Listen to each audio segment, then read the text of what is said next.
Γεια σας παιδιά! Σήμερα στο σημερινό βίντεο θα κατεβάσουμε μαζί τα χριστουγεννιάτικα. Η Μπέμπα είναι εδώ και κοιμάται στην πολυθρόνα. Οπότε τώρα θα πάει ο Μπάμπης να τα κατεβάσει και εμείς περιμένουμε εδώ μέχρι να τα κατεβάζει και να στολίσουμε. Ναι παιδιά, είναι πολύ δύσκολο και επίσης εκεί πάνω έχει και πολλά πράγματα. Λοιπόν παιδιά, εδώ πάνω μάλλον είναι τα χριστουγεννιάτικα. Εκεί βλέπω και ένα δέντρο μάλλον, αυτό είναι το δέντρο μας μάλλον. Οπότε πάμε τι κάνουμε τόση ώρα, πάμε να τα κατεβάσουμε. Παιδιά, τα κατέβασα, αυτά εδώ είναι. Δεν ξέρω αν φαίνονται πολύ καλά στην κάμερα, αλλά αυτά εδώ είναι. Και τι περιμένουμε κι εμείς, πάμε να στολίσουμε.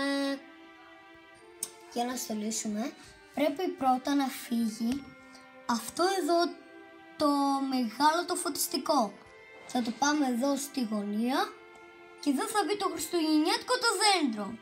Πρέπει λίγο να μετακινήσουμε και τον καναπέ, επειδή δεν θα πιστεύω να χωράει 2 μέτρα δέντρο εκεί, γιατί έχουμε και μεγάλο δέντρο. Με το 1, με το 2, με το 3.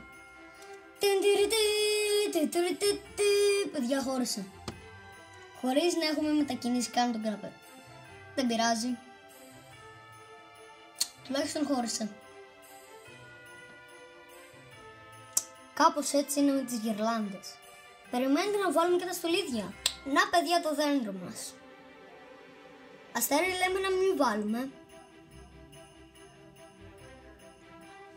Έχουμε όμως και άλλα πράγματα. Όπως αυτό εκεί το σκαμπό. Πρέπει να φύγει. Θα μπει στη θέση του αυτό. Τατά! Έχει μείνει μόνο μία γυρλάντα. Δεν ξέρω τι θα την κάνουμε. Ίσως θα μας χρειάζεται να πάμε στα Τζάμπο για να αγοράσουμε μερικά ακόμα στολίδια, επειδή μάλλον δεν έχουμε. Τέλος πάντων, ποιος ενδιαφέρεται, πάμε να τη βάλουμε και αυτή και σας τη δείξω. Εδώ παιδιά τη βάλαμε. Και από πάνω ένα χριστουγεννιάτικο ακόμα δεντράκι. Δεν θυμάμαι που το είχαμε, αλλά όσο κοίταξα καλά στο πατάρι, βρήκα κι άλλο ένα τέτοιο. Παιδιά, νομίζετε ότι αυτό ήταν το βιντεάκι? Όχι, κάνετε λάθος. Τώρα θα πάμε στην πλατεία να δούμε τη μεγάλη φωτογόγηση του μεγάλου χριστουγεννιάτικου δέντρου. Και φυσικά μπορεί κάτι να βρούμε για στολιδάκι και για το δέντρο μας, που το οποίο είναι εκεί και μας παρακολουθεί έξω από τα παράθυρα. Τι περιμένουμε λοιπόν, πάμε! Παιδιά,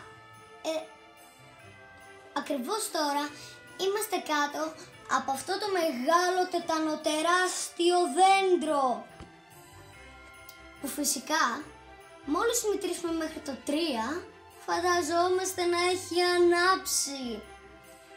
1, 2, 3. Τατά! Όλο το δέντρο είναι αναμένο παιδιά. Και αυτό ήταν το βιντεάκι. Γεια σας παιδιά!